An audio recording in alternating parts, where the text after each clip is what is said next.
ইষ্টপ্রাণ দাদা ও মায়েদের প্রত্যেককে জানাই আমার আনন্দিত জয়গুরু। আশা করি আপনারা ঠাকুরের দয়ায় বেশ ভালো আছেন।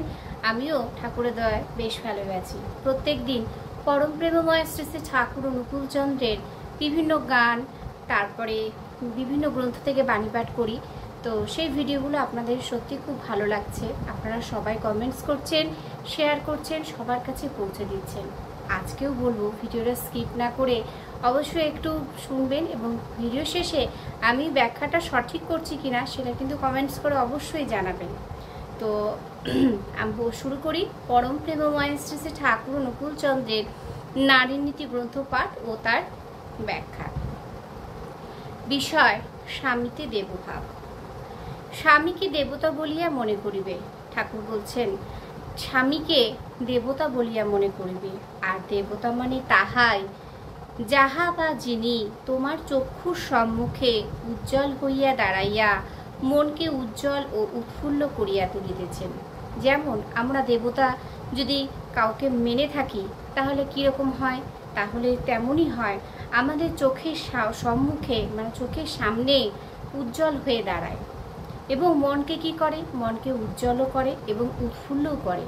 ঠিক তেমনিভাবেই স্বামীকে কিন্তু সেই আসনেই বসাতে হবে। সেই আসনে বসালে তাহলে কি হবে? তাকে যদি আমি দেবতা মনে করি তাহলে আমার মন চোখের সামনে আমার উজ্জ্বল হয়ে দাঁড়াবে সে, এবং মনটা উজ্জ্বলও হবে এবং উৎফুল্ল মানে আনন্দেও ভরে উঠবে। দেখিও তোমার সেবা আচরণ ও ভ্রান্ত প্রেরণায় ইহা মলিন হইয়া না ওঠে।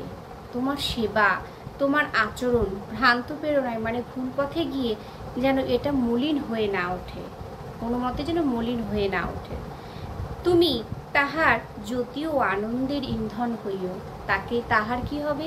জ্যোতি, চোখের জ্যোতি যেমন মানুষের হয়, ঠিক জ্যোতি এবং আনন্দের ইন্ধন, দুঃখের কখনো নয়।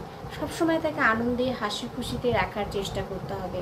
কারণ আমরা দেবতাকে কেমন করে তুষ্ট করি সেই ভাবনাটাই কিন্তু স্বামীর মধ্যে নিয়ে আসতে হবে। স্বামীকে কিন্তু সবসময় দেবতা বলেই মনে করতে হবে। কিন্তু এত বা এমনতর হইও না, ঠাকুর আবারও বলছেন, এত বা এমনতর হইও না যাহাতে চাপা পড়িয়া নিভিয়া যায়। এত বা এমনতর হইও না যাতে চাপা পড়িয়ে সেটা নিভে যায়। বাণী সংখ্যা 88। কেমন লাগলো ভিডিওগুলো অবশ্যই কিন্তু একটু কমেন্টস করে জানাবেন। আমি কিন্তু ভিডিও খুব একটা লেন্দি করি না, খুব অল্প সময়ের মধ্যে ভিডিও করি। আর ঠাকুরের বাণী পাঠ যা থাকে সেটাই কিন্তু আমি যতটুকু বুঝি ততটুকুই কিন্তু আপনাদের কাছে বলার চেষ্টা করি। ঠাকুরের কথা শুধুমাত্র বলার চেষ্টা করি। কি হয়, ঠিক হয় কি ঠিক হয় না আমি সত্যিই জানি না, তবে চেষ্টা করি। তবে আপনারা আছেন, ভিডিওগুলো দেখছেন, শুনছেন, সবার কাছে পৌঁছে দিচ্ছেন, এটা আমার বড় ভালো লাগছে। এইভাবে আমার পাশে থাকবেন এবং সবাই সুস্থ থাকবেন, ঠাকুরকে মাথায় নিয়ে চলবেন। আমাদের জীবনের উদ্দেশ্য যাতে ঠাকুরকে মাথায় নিয়ে চলা হয়।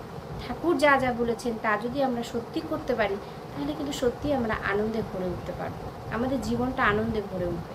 জয়গুরু। আজকের মতো এখানেই শেষ করলাম। দেখা হচ্ছে পরবর্তী ভিডিওতে। সবাই সুস্থ থাকবেন, ভালো থাকবেন। জয়গুরু।